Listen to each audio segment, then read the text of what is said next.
Halo semua, Assalamualaikum. Apa kabar hari ini? Semoga kalian selalu dalam keadaan sehat dan bahagia. Saya Pungtia kembali menjumpai kalian untuk berbagi informasi berkaitan dengan aparatur sipil negara, baik PNS maupun P3K. Dan informasi yang akan saya bagikan kali ini berkaitan dengan kelanjutan dari penyederhanaan birokrasi dan langkah penyetaraan jabatan di tahun 2021 berdasarkan informasi yang kami ambil dari laman Kementerian Pendayagunaan Aparatur Negara dan Reformasi Birokrasi. Tapi seperti biasa, jangan lupa like, komen, share, dan subscribe dulu ya. Kawan, proses penyederhanaan birokrasi melalui penyetaraan jabatan administrasi atau JA ke jabatan fungsional atau JF di tahun 2021 ini akan terus dilanjutkan. Kementerian Pendayagunaan Aparatur Negara dan Reformasi Birokrasi atau PAN-RB saat ini tengah merumuskan revisi Peraturan Men-PAN-RB nomor 28 tahun 2019 sebagai landasan proses penyetaraan jabatan di tahun 2021. Asisten Deputi Manajemen Karir dan Talenta SDM Aparatur Kementerian PAN-RB, Aba Subagja mengatakan, saat ini sedang proses revisi Permen PAN-RB nomor 28 tahun 2019 dan dengan revisi ini, mekanisme penyetaraan jabatan akan berbeda dengan yang dijalani pada tahun 2020 kemarin. Mekanisme yang berbeda adalah proses penyetaraan jabatan baru dapat dilakukan jika instansi yang mengusulkan telah mengantongi penyederhanaan struktur organisasi dan tata kerja atau SOTK. Hal ini pada hakikatnya merupakan langkah awal penyederhanaan birokrasi serta ditujukan agar dapat diketahui dengan pasti mengenai jabatan apa saja yang akan disetarakan. Mekanisme yang berbeda lainnya adalah perlu adanya kesesuaian kualifikasi dan kompetensi antara jabatan fungsional dengan pegawai yang akan disetarakan. Jika tidak memiliki kualifikasi dan kompetensi yang sesuai, maka tidak dapat disetarakan ke jabatan fungsional yang ingin dituju dan dapat beralih ke jabatan fungsional lain melalui proses uji kompetensi. Namun, bagi instansi yang sudah melakukan penyetaraan jabatan dan sudah melakukan pelantikan, tapi kemudian ada penyesuaian akibat perubahan penyederhanaan SOTK, akan tetap diberikan rekomendasi untuk jabatan fungsional yang sesuai. Hal ini masuk ke dalam keistimewaan karena instansi tersebut sudah melakukan usulan penyetaraan jabatan sejak awal. Kawan, selain itu, perubahan mekanisme ini dilakukan bagi instansi yang belum mengajukan usulan penyetaraan jabatan.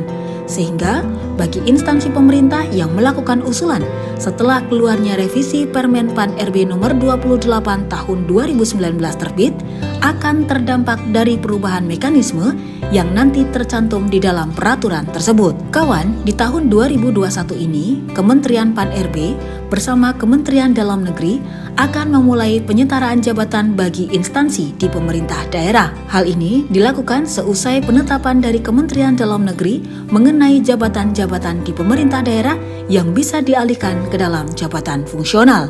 Termasuk juga akan dimulai pengalihan jabatan bagi jabatan administrasi di instansi pemerintah tertentu yang diisi oleh TNI dan Polri yang dalam masa transisi dapat dialihkan secara sementara. Di luar perubahan mekanisme, Aba mengungkapkan mengenai langkah-langkah yang akan dilakukan dalam penyederhanaan birokrasi yang menjamin pengembangan karir dari yang terdampak penyetaraan jabatan.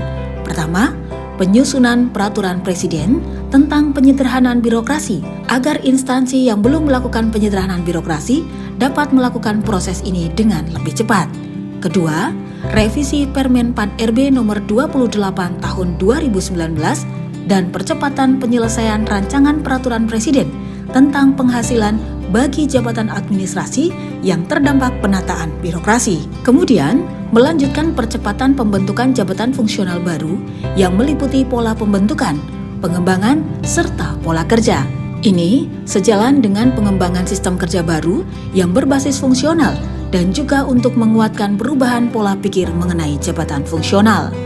Yang keempat adalah penetapan mengenai rentang kendali dan penilaian kinerja di mana mereka yang ditunjuk sebagai koordinator dan subkoordinator bisa mendapatkan delegasi untuk penilaian kinerja.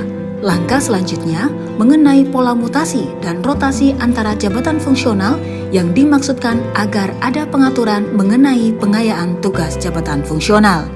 Yang keenam, penting juga untuk mengatur mengenai pola hubungan pelaksanaan tugas pada unit kerja di organisasi, di mana proses bisnis terjalin antara jabatan pimpinan tinggi pratama dengan koordinator dan subkoordinator. Dan yang terakhir, yang tak kalah penting adalah pengaturan mengenai kesejahteraan jabatan fungsional pasca penyetaraan, di mana ini terkait dengan tunjangan serta kelas jabatan dari jabatan fungsional.